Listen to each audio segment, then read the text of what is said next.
Chapter 29, Hazards of Our Chosen Profession. They will fight against you, but they will not overcome you, for I am with you to deliver you, declares the Lord. Jeremiah 1:19. Preparation for graduation. The mirror in Wade's quarters reflected a stranger, a ranger in gleaming powered armor, its titanium ceramic plates catching the light. The Marine Corps' iconic anchor and globe insignia was emblazoned on the chest plate, the gold relief standing proud against the iridescent armor coating. His fingers traced the emblem's raised edge, remembering how that same symbol had once felt impossibly out of reach. Now it sat naturally on his armor, earned through blood, sweat, and more than a few nightmares. Your power coupling is misaligned, Jay announced from the doorway, already suited in his own armor, the servos humming quietly with each movement. He crossed the room and adjusted Wade's shoulder pauldron with practiced precision. The field harmonics need to be perfect for the neural interface. Old tradition supposedly helps sync your movements with the armor's response systems. Wade stood still, letting his friend make the adjustment. You actually believe that? After everything we've seen? Jay's helmet lights blinked in amusement. I believe in being thorough. Speaking of which, he produced his ragged copy of the Ranger Handbook. Metro's got a betting pool going on. Which squad will mess up the Ranger Creed? They both laughed. The familiar routine of preparation settled over them, but this time it felt different. This wasn't like gearing up for a combat drop or a live fire exercise. Every motion carried the weight of ceremony, of history. Down the corridor, other Rangers-to-be were going through their own preparations. The usual banter was muted, replaced by a focused intensity. Someone was practicing the creed in a low voice. Recognizing I volunteered as a Ranger, fully knowing the hazards of my chosen profession, Wade caught fragments of conversations as he walked the halls, his armor's boots clicking against the deck plating, checking on his platoon one last time as their platoon sergeant. Did you hear? General Redside himself is conducting the ceremony. My great-grandfather's Marine Corps medallion. Been through 3 planetary campaigns. Make sure your armor's neural interface is calibrated exactly to. On the parade ground, maintenance crews were transforming the open space into something appropriately ceremonial. The battle-scarred dropships had been arranged in a perfect crescent. Each ship's running lights pulsed in sync, creating a rippling wave of red energy that seemed to echo the heartbeats of the graduating class. Metro was there, meticulously adjusting the holographic displays that would show their achievements to the assembled dignitaries. They're going to play the combat footage, he said without looking up. From the zoo on Carthus 7. The brass thinks it'll inspire the next generation. Wade watched the silent replay of their most harrowing moment, now sanitized and edited for ceremony. The footage showed their squad moving through the twisted architecture of the Skravik nest, plasma rifles blasting, armor covered in the black fluid of their alien prey. The recording couldn't capture the acidic stench of the nest, the way the ground seemed to pulse beneath their feet, or how time seemed to stretch and compress. But maybe that was the point of graduation, to transform raw experience into something that was a little more patriotic and inspire future recruits. The chronometer above the barracks doors counted down the minutes until the ceremony. With each passing minute, the air seemed to grow thicker with anticipation. This wasn't just about getting a Ranger tab. This was about becoming part of something larger than themselves, a lineage of Rangers who had pushed back the boundaries of known space, who had faced the impossible and found ways to survive it. Wade made one final check of his armor's systems in the reflection of a viewport. Beyond the reinforced glass, Renart 3's Earth-like landscape, a fresh rainfall created a rainbow arch over the graduation grounds, with God rays piercing the clouds. It seemed fitting, the creator's artwork giving approval to their endeavor to bring peace in his creation. Now they stood ready to cross that final threshold, not as individuals, but as Rangers. The tab they would wear wasn't just protection, it was a promise to face the unknown, to push beyond the comfortable boundaries of human experience, to explore not just space but the very limits of human potential. Time check, Jay announced, his voice carrying the same precision he used in the cockpit. 30 minutes to formation, Metro confirmed, his armor's status lights glowing steady green. Wade nodded, feeling the familiar weight of leadership settle onto his shoulders. This time, though, it wasn't about leading them through danger or uncertainty. It was about leading them into their future, walking worthy of the tab they had earned to wear and uphold their Spartan tradition. Well then, he said, cradling his helmet in the crook of his arm, let's not keep the universe waiting. Unexpected attendees. The parade ground buzzed with a flurry of unexpected faces, each one representing a chapter in their grueling journey. General Redside, who had been more than just a commanding officer, a constant guardian and mentor throughout their transformation, stood tall and proud, his decorated uniform gleaming in the morning sun. He took his place next to the Ranger School Commandant and Sergeant Major, his weathered face betraying a hint of paternal pride as he prepared to give his honorary remarks. As the formation executed their precise movements in front of the gathered guests, Wade's eyes swept across the crowd, his heart thundering against his ribcage when he spotted them. Admiral Kitzler, his presence commanding as ever, and Mrs. Kitzler, soft and looking as proud as a natural mother would be of her son. And beside her, Kristen. She stood there in a blue dress that caught the morning light, her radiant smile and unwavering gaze speaking volumes of the sleepless nights, the endless worry, and most importantly, her unshakable love and faith in him. The sight of her nearly brought him to his knees, even in formation. But how in the world? His thoughts were interrupted by reminding himself he was in a parade. Next to Kristen, arm in arm with a quiet dignity that seemed to radiate from within, stood Lieutenant Mayumi Kato. Her usual intelligent smile played across her features, but today it was softened with an almost maternal pride as she nodded respectfully towards Wade. Her presence represented the bridge between his past and future, a reminder of the path that had led him here. He knew Jay would be thrilled she made the trek to Renard 3. The shock of seeing his people, these pillars of his life gathered in one place, sent waves of emotion crashing through his chest, almost overwhelming his carefully maintained military bearing. Metro's wife stood nearby, her hands clasped tightly in front of her dress, her presence a living testament to the countless sacrifices made by all military families. The quiet strength in her bearing, the subtle way she held herself spoke of lonely nights, delayed dinners, and unwavering support through countless deployments. Metro's posture subtly shifted when their eyes met across the parade ground. He stood a little taller, his shoulders squaring just a fraction more, drawing strength from their silent exchange. As the ceremony began in earnest, Wade felt a surge of emotion that threatened to break through his professional facade.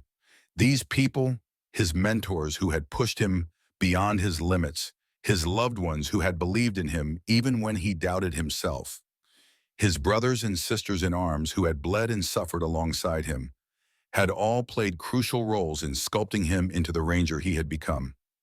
Their presence here, at this moment of triumph, transformed what was already a significant achievement into something profound and deeply personal. Metro gave the command for the platoon to halt and face the grandstand.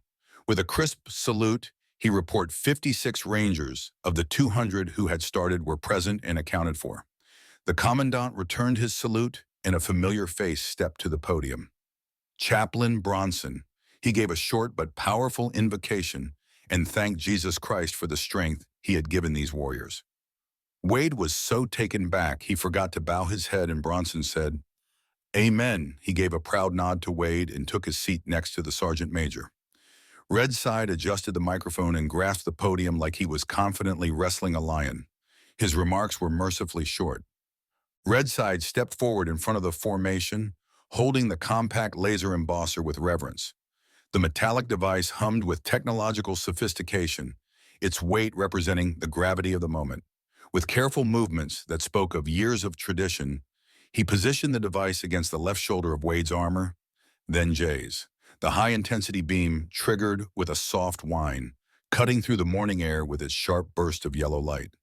The crisp, permanent mark it left behind wasn't just a symbol, it was a physical manifestation of their transformation, their suffering, their triumph. The Ranger tab now etched into their armor would forever remind them of this moment, of these people, and of the warriors they had become. As the ceremony drew to a close, the formal atmosphere dissolved into a sea of congratulations, firm handshakes, and heartfelt embraces. Proud families surged forward, photos taken, and the air filled with laughter and well wishes for the future. But for Wade, the crowd seemed to fade away, his focus narrowing to a single point: Kristen. He moved through the throng with purpose, his newly embossed Ranger tab catching the sunlight on his shoulder. When he reached her, his movements became deliberately gentle, conscious of the hard edges of his combat armor as he drew her into an embrace. Kristen melted into his arms despite the rigid plates between them, her fingers finding purchase on the familiar contours of his gear. "I knew you would come back," she whispered against his chest, her voice thick with emotion. "We had a promise. God made us a promise. I knew you would come back for me." The words carried the weight of countless nights of prayer, of unwavering faith tested but never broken. Wade gently eased her to arm's length, his gloved hands resting lightly on her shoulders. He looked deep into her eyes, finding there all the strength and love that had sustained him through the darkest moments of his training. In that gaze was their shared past and their promised future, every prayer spoken, every moment of separation that had led to this reunion. "Always," he said simply, the word carrying the weight of an oath. Then he pulled her close once more, feeling her warmth even through his armor, standing as an anchor in the swirling celebration around them. In that moment, the newly etched Ranger tab on his shoulder felt like more than just a symbol of military achievement. It was a promise kept, a path that had led him back to her, just as he'd sworn it would. Secret recon mission. After the pomp and circumstance of graduation, Wade, Kristen, Jay, and Mayumi were ushered into a private briefing room. General Redside and Admiral Kitzler stood at the head of the table, their faces serious. Redside spoke in measured tones. "Congratulations on your graduation," he began. "But I'm afraid the real work is just beginning, and you won't be going to the Ranger Regiment anytime soon. I've chosen you all for a top-secret reconnaissance mission of utmost importance to the Confederation." Wade and Jay stood stunned. The room fell silent as the gravity of his words sank in. Redside continued, outlining a dangerous mission deep into uncharted space where intelligence suggested a path to the origins of the Skravak aliens and the roots of the conspiracy. "You'll start with this mining operation and follow the breadcrumbs to their origins. Your unique skills and experiences make you the ideal team for this mission," Redside explained. "We need your expertise in tactics, your advanced piloting skills, psychological and photographic memories, and your technical expertise." Suddenly, Wade realizes Redside is not just talking about him and Jay. He included Mayumi and Kristen. It was hard for him to contain the confusion and concern. As the briefing progressed, Wade noticed Kristen's quiet confidence. It was then that Redside dropped another bombshell. "Dr. Kitzler," he addressed Kristen, "your father and I have discussed your exceptional abilities, and we believe you're ready for this. Do you accept this mission and the rank that comes with it?" Kristen stood tall. "I do, sir." In a brief but meaningful ceremony, Kristen was sworn in as a Navy ensign. Wade's chest swelled with pride for her, but was completely confused by what was happening.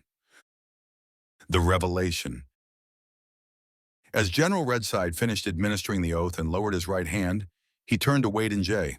Something in the general's demeanor, a barely concealed smile playing at the corners of his mouth, suggested this wasn't standard operating procedure.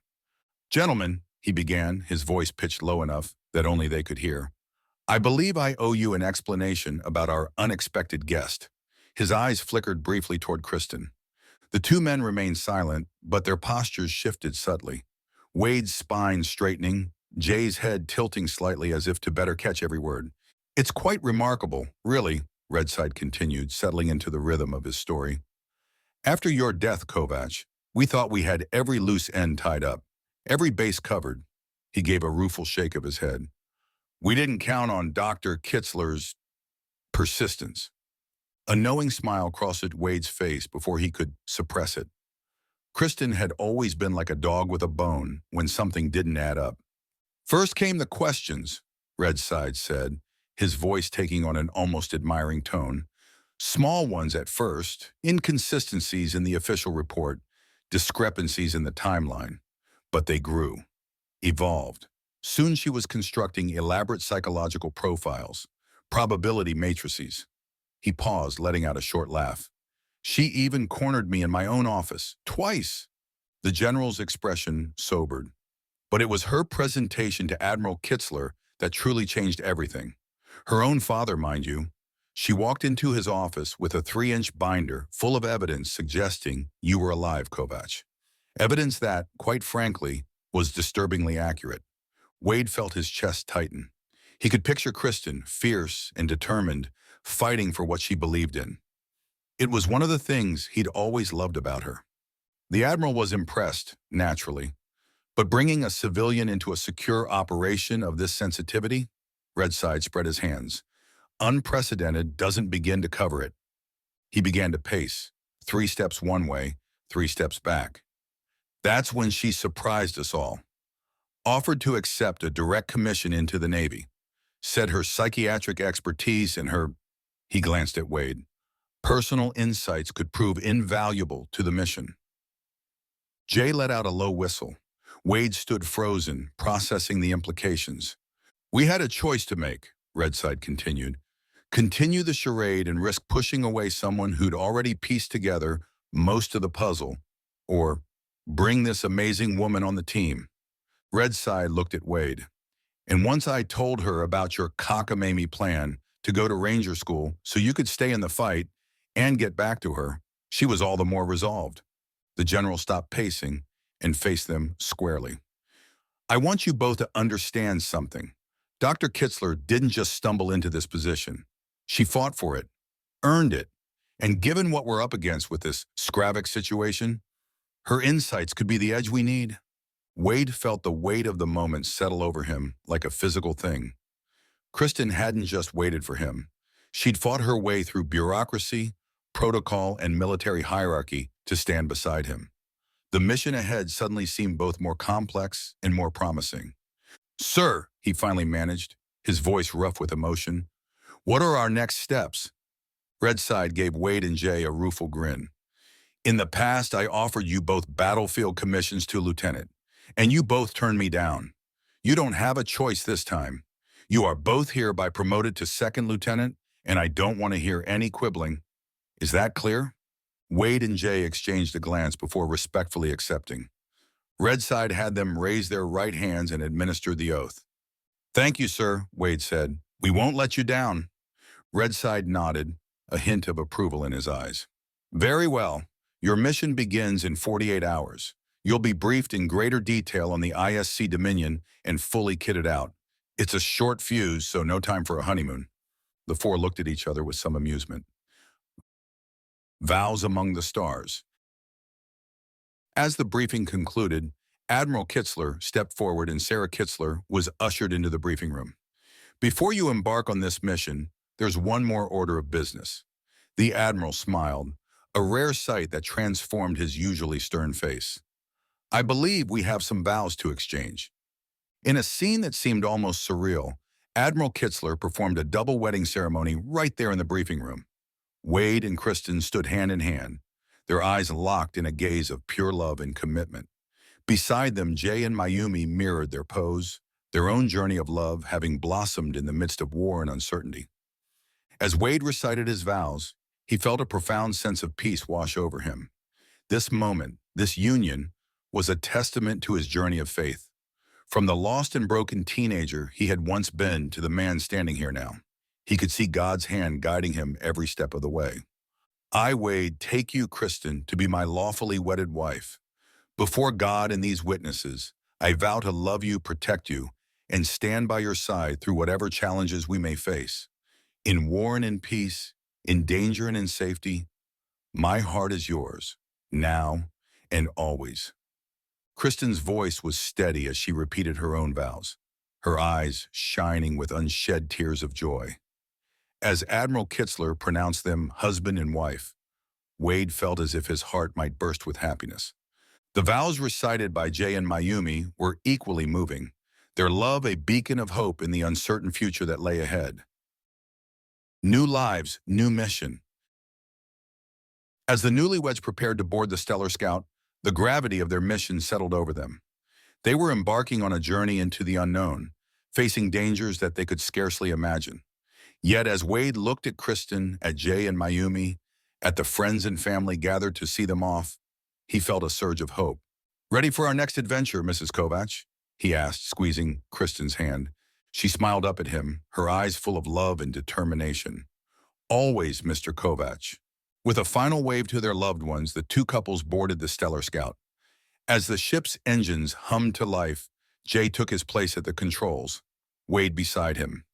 They exchanged a look of understanding. Whatever lay ahead, they would face it together.